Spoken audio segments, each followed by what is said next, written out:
Hello, I'm coming to you once again from the Rayburn House office building across the street from the Capitol.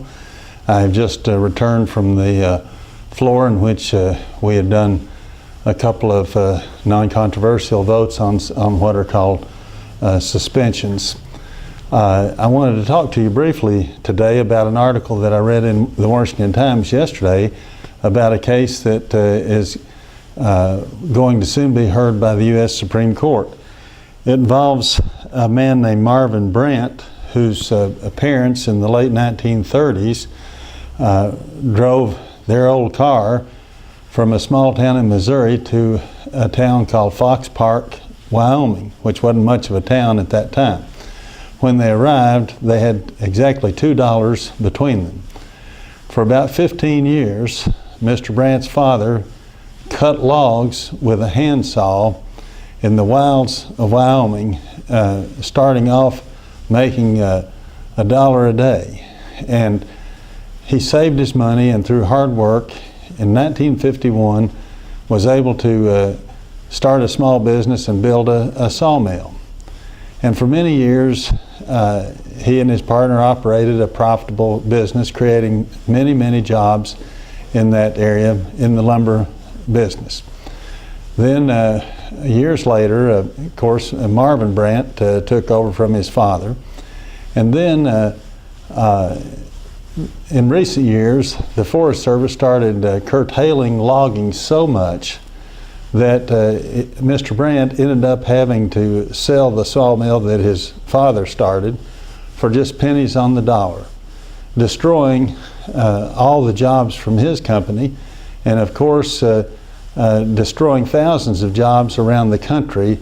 The Forest Service did with the restrictions, all the restrictions that they placed on the logging industry. In fact, we reached a level at one point where we were cutting less than half of the dead and dying trees in this country. They tell me, and I've heard it at hearings, that we have about 6 billion board feet of dead and dying trees.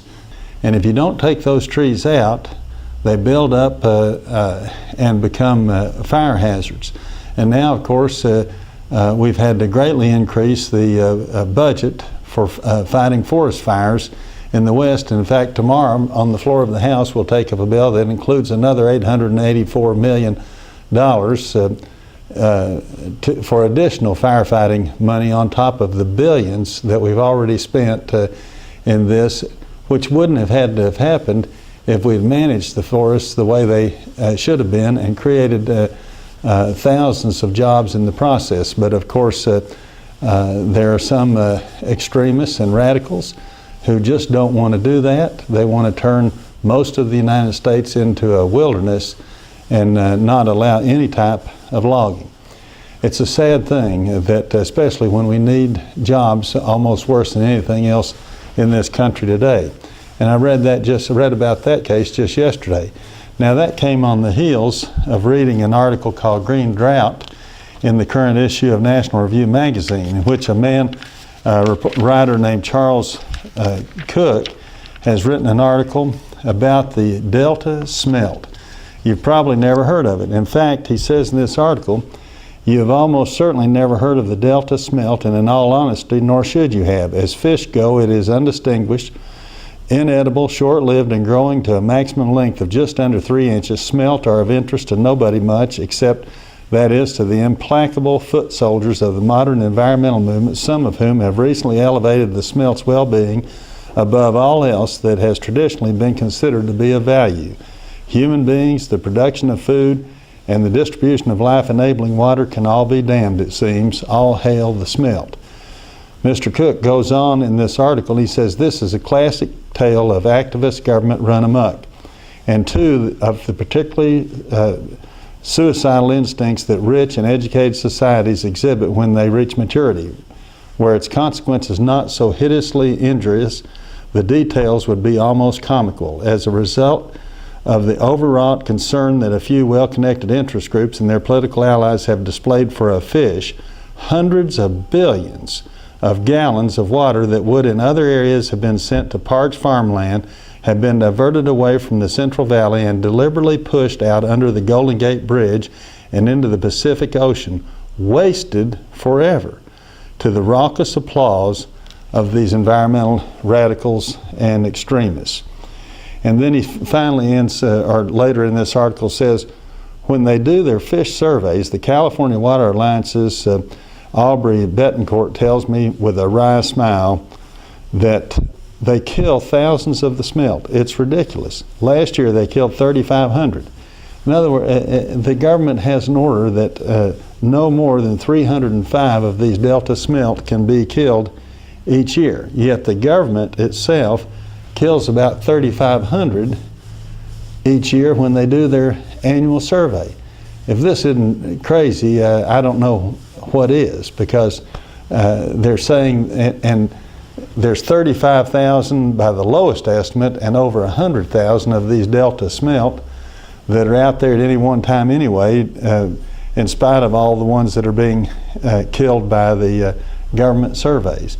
And what they've done, they have destroyed thousands of jobs in the agriculture industry, and they've helped drive up the prices for the food that everybody buys at the store.